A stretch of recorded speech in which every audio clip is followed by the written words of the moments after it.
Good morning, good morning! Imagine if we put this, like, in there with these ones. Imagine that. Not what we're doing today, don't get ahead of yourself. We're gonna pull this rear bumper thing off. Apparently, the shock thing majiggies there, they just kind of like unbolt, so we're gonna do that first. Kind of involves me getting on my back down here, I think. Maybe. It looks like there's a bolt on the inside of the frame rail in here.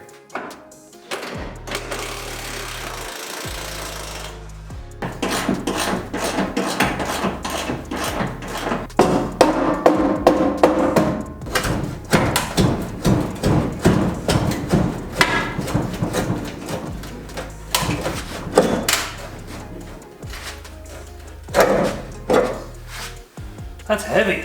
Let's see, Kyle's actually 195.8, and Kyle with the bumper is 236.8. That assembly's 41 pounds. What? Well, we don't have the materials to actually build the structure today. We're gonna get that tomorrow along with some more argon, but we can actually weld in our window net right here. This window net was actually custom fitted for this car, which is pretty cool because you just send them your measurements, they build you one. It's actually really awesome. It's gonna fit in right there. Just weld 2 tabs on the bottom, and that's it for our window net. A window net is required on a car for an 850 cage, so that's why we're doing it. Man, look at his stupid ass. Basically just put the camera where you can only see his ass and you can't see anything other than his ass. Did it! Super safe. It's like double bagging it. We got some thick metal here. It's 3/16 thick. I bought it the same thickness as the metal on a class 1 hitch, so hopefully it'll be just as strong as that thing. Honestly, adding an extra 5 pounds on what the hitch is gonna be to make sure that it's never going to move, I think it's gonna be worth it. I bought a receiver. I also bought a 1.25" hitch. We're also going to need a second one of these if you want to make a parachute mount that just slides into the hitch mount, which shouldn't be a big issue. Did I mention that this Mustang was still all the original paint? There's no rust on it? Yeah.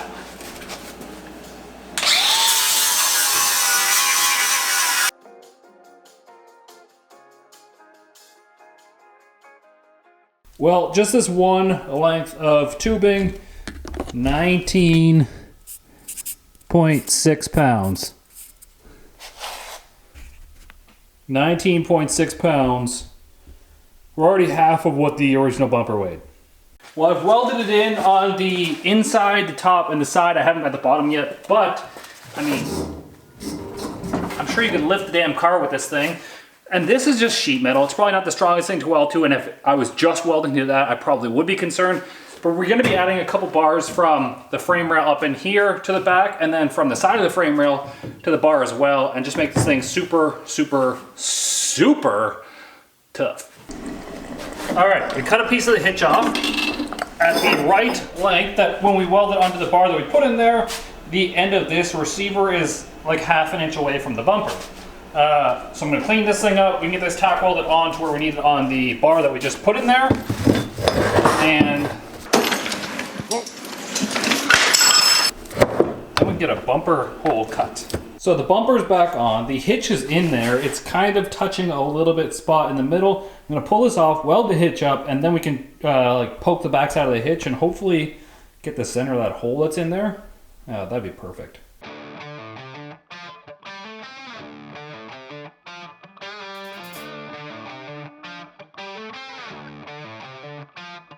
I gotta say, I'm pretty much a genius. What I'm gonna do to find where I gotta put the hole in this hitch is that hitch receiver is 1.25". I don't have 1.25" square tubing long enough, but I do have a piece of 1.25" round tubing. So this will fit perfectly inside that hitch receiver and give us a round hole that we can put through the bumper. We can just use a file afterwards to make it square, but what I'm gonna do is I'm just gonna heat this up, hopefully a lot, and just melt the inside of the bumper a little bit where the hole goes, and then we'll know exactly where to cut.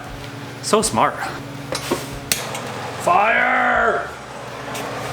Crazy how heat just gets rid of contaminants. So we're just gonna heat up the pipe, put it in that 1.25" receiver because this is an 1.25" pipe, and we should have a perfect 1.25" circle we can just transfer over. Hopefully that's good and hot. Well, it kind of worked. You can see the bottom part where it melted just a little bit. That's going to be enough for us to put our hole saw on there, mark that out, and cut that out.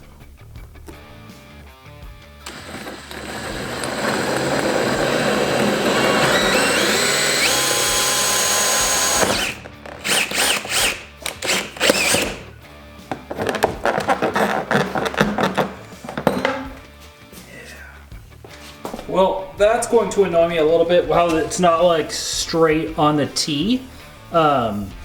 I measured everything center to center on the car, and I got like basically dead center of the car, but I guess it's not exactly center in the bumper. So that's gonna be annoying. But the easy way to do this now is I'll just have to run the file on the inside of everything in there. It should be perfect.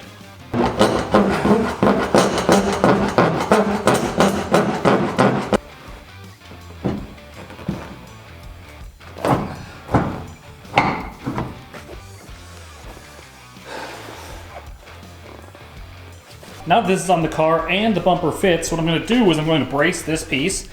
So I'm gonna make like a little triangle piece in the back right here that goes down across the bottom and there, and you can plate that all in. And what I'm gonna do is I'm gonna put holes in it, so that's where we can put our safety chains. I love how my plate from Princess Auto is not even square on the edges. Like not even close. It is what it is, I guess.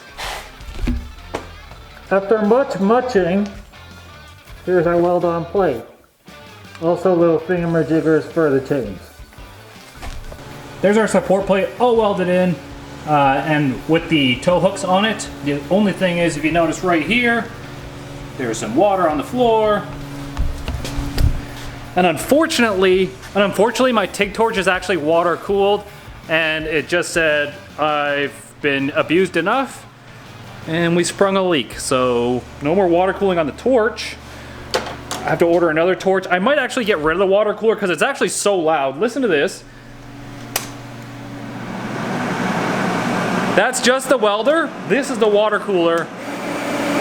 And that's what makes all the loud noises. The welder itself isn't crazy loud. All right, we gotta do some aluminum welding now. We have 2 gas tanks. I'm gonna show you real quick. 1. And 2. Now we're trying to think ahead because this is a drag and drive car. This is going to be a pump gas tank. This one's going to be a race gas tank, probably ethanol.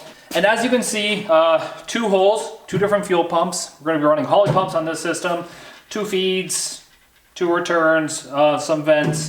And what we're going to do is we're just going to weld these 2 tanks together, and we can put that in the car like that. Like I said, just trying to think ahead. We'll have 2 almost identical pumps. One will be a backup for the other one.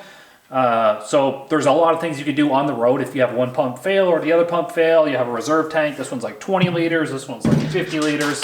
Huge shout out to Colin G for welding this one up. My man's with the Malibu wagon. He even sent us some plates to weld the 2 tanks together so we don't have to directly weld the tanks. We just got to bust out the aluminum welder, that's all.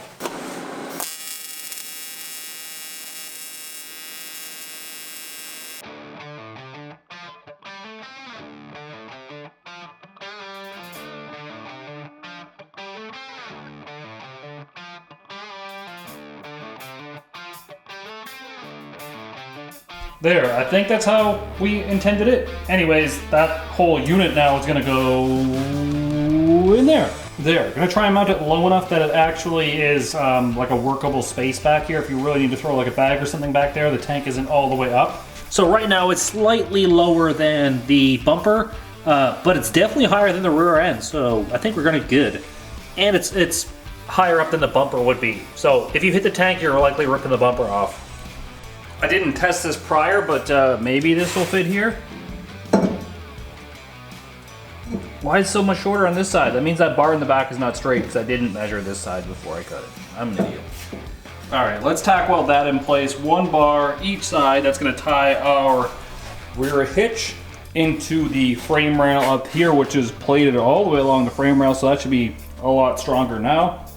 I might add an additional bar, maybe from here to the side. I don't know. Been thinking about it. It would help with like the up and down movement for sure. I'm not very good at the up and down movement. I'm more of like a horizontal line dancer. Now I just added some plates on the side to the original frame rail spots where the bolts would bolt through for the factory bumper. We're gonna weld that in place. So at least if it tries to bend out here on the outside, it's going to try and pivot itself on this right here. I just think it's gonna be a lot stronger by adding, I don't know, an extra 2 pounds of metal. One there, one over there. But my favorite part is I get to lay on the floor to weld those in, and that's like my favorite part. Don't have a lift. Cheap for a lift. I just don't trust my concrete in here for a lift. Plus, when you get a lift, it's like when you get a trailer, you get a bunch of new friends that you didn't know you had because they just want to use your lift. And the next thing you know, you're getting to reach around by some dude named Dan at DD Speed Shop because he doesn't have a lift either and he wants to borrow your lift, and it just gets real complicated. Alrighty, time to mount the tank. What I'm going to do is I'm going to weld these 2 pieces of angle iron that I've tack welded on there. And then we're just gonna build little tabs that stick off the main bar right there. And the tank is just gonna sit on those tabs. There's gonna be 4 tabs, 1 in each corner, but I'm building this whole bar just to distribute some of the weight of the tank across this, because we did the calculations, it's gonna be like 120, 130 pounds if you fully load this tank, plus whatever you put on top of it. So this piece of 17-inch angle iron, I'm gonna weld that completely to the tank, both sides, a couple of tabs, that should be the tank.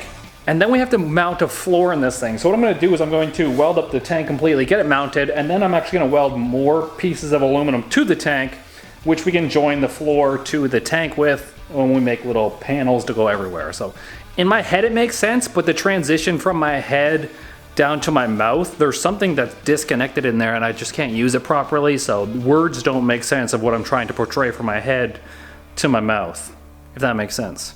I got one side welded, and then the other side, I was like, why are my welds turning out like ass? Turns out we're out of argon in this bottle and in this bottle, so tomorrow when I come back, I gotta fill those things. What's crazy is that one's $100 to fill, that one's $200 to fill, but this one holds like 5 times as much as this one. So what I'm really trying to say is sometimes size do matter. Even though she tells you it doesn't, sometimes it do. Sometimes it does. Oh yeah, we got that. Whoop.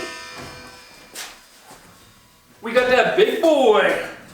Argon for a couple days. I'm definitely not perfect. I will admit when I have mistakes. I had one little mistake here. I might have welded it like a bit weird and I bowed the tank a little bit right there, so I had to fill a gap over here and over here. After that, I just bolted this metal plate to the aluminum one. This is actually welded on both sides, and this is what's going to get welded to the chassis, so it's removable from those bolts. So let's set it in there and hopefully the math works out.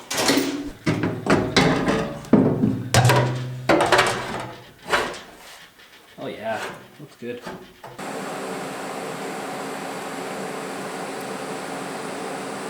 Oh my god, it's warm enough that I can have the door open, but there's still snow outside. What I'm going to attempt now is to sheet metal the front portion of this. I am not good at sheet metal. I'm not good at body work. I had no idea what I'm doing, but gotta try it. A nice big sheet of metal. Of course, from here to there, 35. I need a piece that's 37, so I gotta go from this way, unfortunately. Not gonna lie, this shearer has become a game changer for me.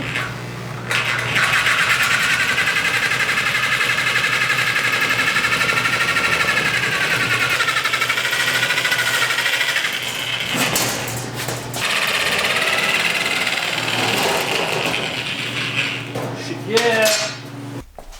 First piece kind of just slides back there. All right, don't judge me for this one, but I'm using a vise to clamp this piece of metal to the table so I can use this drill to drill into the table and then use half of our hole saw to make a perfect circle. Not stupid if it works, right? Hopefully it works, or else it'll look real stupid.